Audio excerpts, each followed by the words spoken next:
অবশেষে অরিন্দম কহিলা বিষাদে। ঠিক তেমনি অবশেষে হান্নান মাসুদ কহিল বিষাদে। কি কহিল হান্নান মাসুদ? কে এই হান্নান মাসুদ?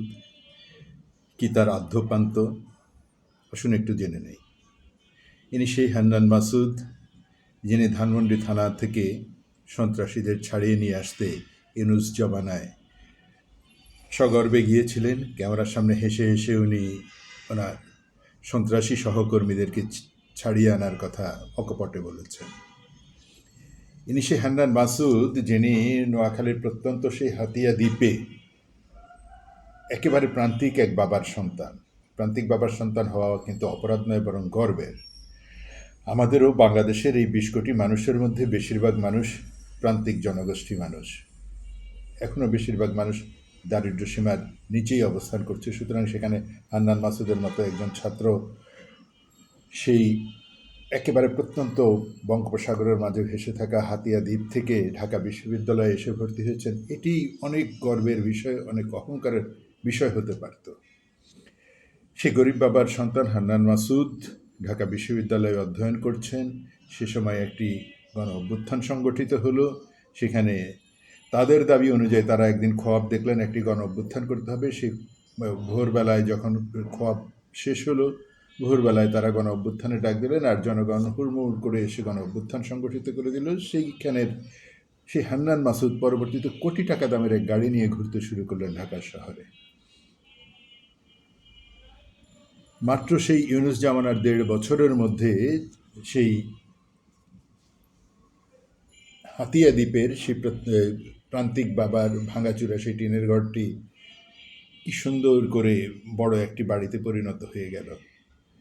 নিশ্চয়ই আলাদিনের আশ্চর্য প্রদীপটি হান্নান মাসুদরা ওই যে খোয়াবে যখন তারা গণ অভ্যুত্থান দেখেছেন, সেই সাথে সাথে আলাদিনের এই আশ্চর্য প্রদীপটিও তারা দেখে নিয়েছেন, কোথায় আছে, কিভাবে এর ব্যবহার করতে হয়, বাস করতে শুরু করেছেন। আর তাদের উন্নতি উন্নতি আর উন্নতি।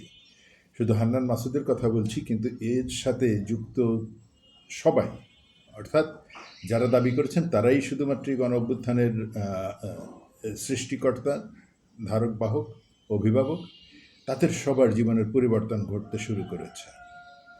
হান্নান মাসুদ, সার্জিস আলম, হাসনাত আবদুল্লাহ, তারপর নাহিদ ইসলাম তো মন্ত্রী হয়ে গেলেন, মাহফুজ আলম মন্ত্রী হয়ে গেলেন, সজীব ভুইয়া, সবচেয়ে ইনোসেন্ট চেহারা যে মানুষটির, তার বিরুদ্ধে সবচেয়ে সবচেয়ে জঘন্যতম অভিযোগগুলো উঠতে শুরু করেছিল উপদেষ্টা থাকার সময়।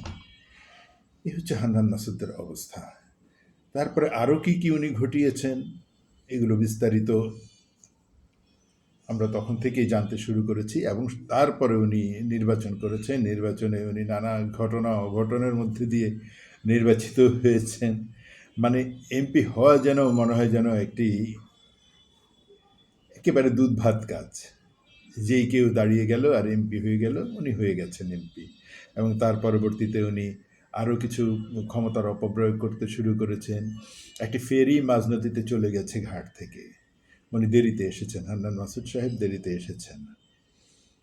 সেই ফেরিটিকে মাঝ নদী থেকে ফিরিয়ে এনে সেই ফেরিতে করে আবার উনি তার গন্তব্যে গেছেন। এই হচ্ছে হান্নান মাসুদের ক্ষমতার অপব্যবহার। এখন উনি কি বলছেন? উনি বলছেন যে ওনাদের ভুল ছিল, শুরু থেকেই ভুল ছিল। ইউনূস সরকারে তাদের অংশগ্রহণ ভুল ছিল, তার পরবর্তীতে জামাতের সাথে তাদের নির্বাচনে জোট করা ভুল ছিল, এবং তার নিজেরও এমপি নির্বাচনে অংশগ্রহণ করা ভুল ছিল। ইউনূস সরকারের যে মন্ত্রী হয়েছেন বা উপদেষ্টা বলা হয়, উপদেষ্টার নামে মন্ত্রীর পদমর্যাদায় তারা যে গিয়েছেন, তাদের সহকর্মীরা গিয়েছেন, তারা যে কজন খোয়াব দেখেছিলেন গণ অভ্যুত্থানের, সেই খোয়াব দেখা ব্যক্তিরা একই সাথে একটা খোয়াব এতজন মানুষ কিভাবে দেখলো একই রাতে? কিভাবে তারাই শুধু দেখলো যে গণ অভ্যুত্থান হবে? যাই হোক, দেখেছেন। দেখার পরে তারা প্রথম দিনেই বলেছিলাম, যখন ৮ তারিখে উপদেষ্টা পরিষদ গঠিত হচ্ছে এবং সেখানে তাদের অংশগ্রহণ দেখলাম এবং ইউনূসকে ঘিরে থাকা এই পঙ্গপালের দল, তখনই এর বিরুদ্ধে বলেছিলাম যে না, এটি এই পঙ্গপালদের দলের ঘিরে থাকা সরকার হতে পারে না, এবং তাদের কোনোভাবেই, পঙ্গপালদের কোনোভাবেই সরকারের অংশগ্রহণ করা উচিত নয়। কারণ তাদের এখন ছাত্রত্ব শেষ হয়নি।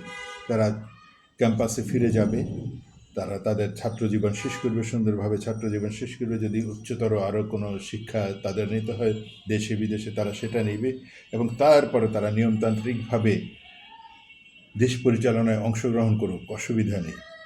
কারণ এই গণ অভ্যুত্থান করা আরও একজন প্রথম সারির নেতা, 90-এর গণ অভ্যুত্থানের আমানুল্লাহ আমান, তার বয়স অনেক হয়ে যাওয়ার পরে তার দল তাকে মনোনয়ন দিয়েছে। যদিও গণ অভ্যুত্থান পরেই তাকে মনোনয়ন দিয়েছিল, কিন্তু ততক্ষণে তার বয়স প্রায় 40-এর কাছাকাছি চলে গেছিল।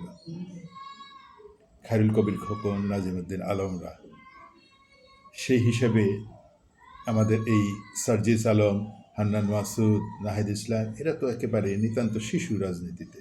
কারণ রাজনীতির বিশাল পরিধিতে, জাতীয় রাজনীতির বিশাল পরিধি, আপনি যদি বিশ্ববিদ্যালয়ের রাজনীতি করেন, ছাত্র রাজনীতি করেন, দ্যাটস এনাফ। বিশ্ববিদ্যালয়ের গণ্ডির মধ্যেই আপনি আপনার ছাত্রদেরকে নিয়ে, ছাত্রদের সমস্যা নিয়ে, ছাত্রদের শিক্ষা ব্যবস্থা নিয়ে আপনি আন্দোলন সংগ্রাম করবেন এবং সেখানে যদি কোনো জাতীয় রাজনীতির ইস্যু থাকে সেটাকে আপনারা অংশগ্রহণ করে বাস্তবায়ন করবেন, এভাবে নিজেদেরকে সমৃদ্ধ করবেন। না, আপনারা সেটা করেননি।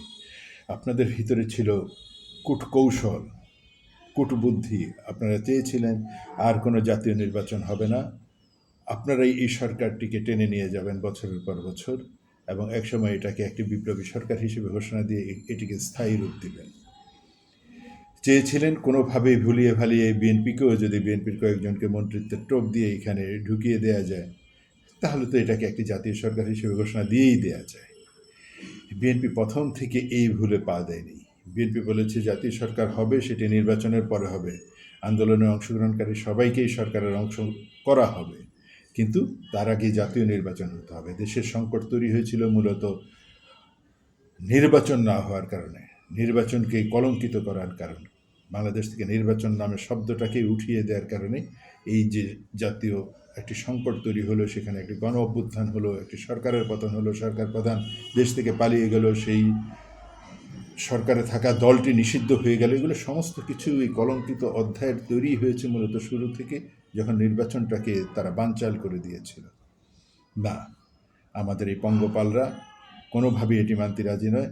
তারা সরকারের অংশগ্রহণ করলো, সরকার হয়ে গেল এবং তাদের পেছনে থাকা দেশি বিদেশি যেই বুদ্ধিজীবীরা, যে পীর পয়গাম্বররা, তারা তাদেরকে বুদ্ধি দিতে শুরু করলো যে আর তোমাদের জাতীয় নির্বাচনে যাওয়ার দরকার নেই, বা নির্বাচনের শব্দটি আর উচ্চারণ করার দরকার নেই, তোমরা চালিয়ে যাও এবং আমাদের আশার পথ তৈরি করে দাও। এবং এখানেই সমস্যাটি হয়েছে। যখন সেই পীর পয়গাম্বররা বিদেশ থেকে বলতে শুরু করেছে এবং দেশের ভিতরে থাকা অনেকে বলতে শুরু করেছে তাদেরকে অংশগ্রহণ করতে দেয়া হোক, তখনই এই পঙ্গপালদের মোহভঙ্গ হয়েছে যে তারা আসলে আমাদের অবস্থান কোথায় থাকবে। এইভাবে হান্নান মাসুদদের ভুল, এবং হান্নান মাসুদরা এই ভুলের খেসারত দিয়ে যাবেন সারা জীবন।